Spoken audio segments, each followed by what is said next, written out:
Hey, what's up everyone? Danny here, and in this video I'm going to go over the rest of my setup that's outside of my main rig, so basically the peripherals. If you saw my entry into Setup Wars YouTuber edition, then you might already have an idea of what I have in my setup, but not really the details, and that's because Ed limited us to exactly 60 seconds for the video. We couldn't go even 1 second over, so I didn't really have time to explain everything in my setup. I basically just listed everything out to showcase it. In this video, I'm going to go over the details of everything in my setup in similar fashion to how I do the PC builds and how I showcased my main rig. I'll show the prices and explain a little bit and hopefully motivate everyone to try to find similar or even better deals. But without further ado, let's look at the rest of my setup.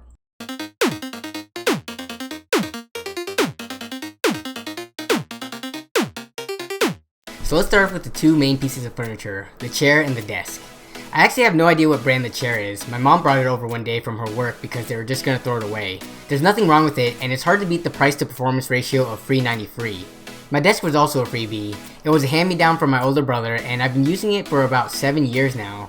I really like L-style desks because they fill the corners of rooms nicely without leaving awkward spaces on the sides. On my desk is a large Aki water-resistant gaming mat. These are generally pretty cheap, and I got mine for $15 on Amazon, which is only a few dollars lower than the normal going price, but still it's well worth it. If you don't have a gaming mat and have space for it, I would highly recommend getting one. It's super soft on the forearms and wrists when typing, and you never have to deal with going off pad with your mouse when gaming intensely. On the gaming mat sits my Razer Black Widow mechanical keyboard. I got this back in 2012 when Razer was still using Cherry MX switches. Mine have blue switches, but these days they use their own proprietary green switches. I bought it for $53 out the door during a holiday sale. Thank you NOAB for free shipping on lots of items and no tax in my state. At the time, this was an amazing deal since mechanical keyboards weren't as popular, so there weren't multiple companies making sub $40 mechanical keyboards like there are today. Even in 2016, a sub $50 price point is super competitive considering it's a mechanical keyboard from a renowned company and the durability is awesome. It's my daily driver and I've had zero problems with it the entire time I've had it. Opposite to my keyboard is my mouse, the Red Dragon Centriforce.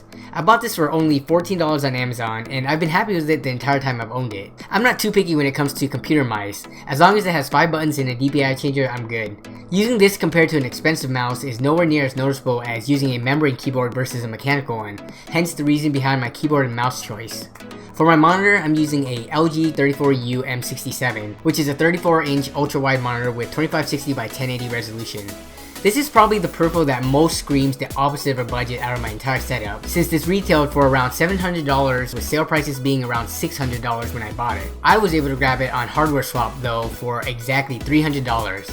The person selling it didn't even use it, he only tested it for a few minutes just to make sure it worked, so basically it was an open box deal.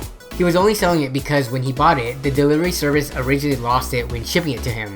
The company that sold him the monitor sent him a replacement one, and then later down the line, the original one magically made its way to his front door. He wasn't required to send it back, and he didn't need 2 ultrawides at this point, so he decided to throw it up on Hardware Swap for really cheap to make a quick buck. $300 for a monitor is still pretty expensive for a typical budget setup, but I consider this kind of an investment since I can easily use this for a while and then eventually sell it to recoup most if not all my money. The webcam I use is the Logitech C920, and it's actually the camera that I used to record my first 2 videos on this channel. It's super good quality for a webcam, and a lot of people recommend it for YouTubers that are just starting out. These were going for anywhere between $80 to $90 when I was in the market for one, but I managed to grab it for $40 during a NOAB Black Friday sale. For headphones, I'm using the Plantronics GameCon 777. I got these back in 2012 for only $27 from a buy.com deal that popped up on Slick Deals. Similar to my keyboard, there weren't as many companies selling super cheap peripherals at the time, so this was a great find considering it lasted me this long with no problems. My speakers are a 5.1 surround sound system from Cyber Acoustics. These have also been a part of my setup for a really long time. I bought them from Tiger Direct back in early 2011 on sale for $54. They were well priced from a pretty well-known brand and had good reviews. They've worked fine for the last 5 years, so they fit into the budget mentality well. When you buy things, buy them to last, and that's how you truly get the most out of your money. Especially with things like speakers that don't depreciate in value as much as things like CPUs or GPUs. My laptop is the Asus Republic of Gamers G750 17-inch laptop. I have nothing but great things to say about this laptop. It sports a i7-4700 mobile processor and an NVIDIA GTX 860M graphics card. It has room for 2 2.5-inch hard drives, so you don't have to sacrifice capacity for a solid-state drive. You can just have the best of both worlds. The hinge on this thing is super huge and it's super rugged, so I don't feel like I'm going to snap off the monitor every time I open and close the lid, like with more delicate laptops. With the huge size also comes awesomely huge vents. Because of this laptop stays cooler than any other laptop I've owned, and staying cool means staying quiet because the fans aren't maxing out at load. I was able to get this for $550 off hardware swap. I also have a set of cheap wireless keyboard and mouse from Fry's in-house brand Gearhead, which was around $20, and I mainly use this so that I can use my computer or laptop wirelessly from my bed. And last but not least, my microphone. The audio of my videos are all recorded on my Blue Snowball Ice, so I got really lucky with this find. Originally, when I was looking for this, I started with Amazon Warehouse where they have used items. They had one in good condition for $32, so I ordered it, but 2 days later I got an email saying that it was unexpectedly unavailable. This was kind of a bummer because I was already waiting for it for a couple of days before I got that email, so I contacted them and asked them if they could help me out. They ended up sending me a new one for the same price of a used one, so that worked out really well. This isn't the first time that Amazon has been awesome to me, so I gotta give them props for having amazing customer service. The Blue Snowball is held up by a generic scissor arm with a cheap pop filter in front of it. I just found the cheapest ones on Amazon since most of them are likely to be made in the same factory overseas with different brands slapped on them to be sold in the US. And that wraps up my setup and peripherals. If you enjoyed this video, then as always, I'd appreciate it if you can hit that like button. And if you're new to my channel and you enjoyed this video and want to check out more content, then all I ask of you to do is to subscribe if you think it's worth it. If not, then just keep checking out videos and maybe I can change your mind. Let me know in the comment section below, have you found deals like this or have you found better deals? I'm very curious to hear all of them because I know I'm not the only one chasing deals out there.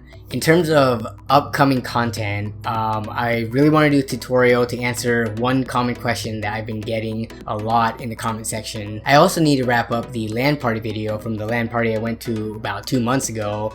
I just had so much footage to try to get through all of it, and I think I should be able to finish it soon, so I'll probably release that as a 2-part video because the LAN experience is really awesome and I really want you to see it. But other than that, I think that's it for this video and for announcements. So thanks for watching, I hope you enjoyed, and I will see you in the next video. Bye.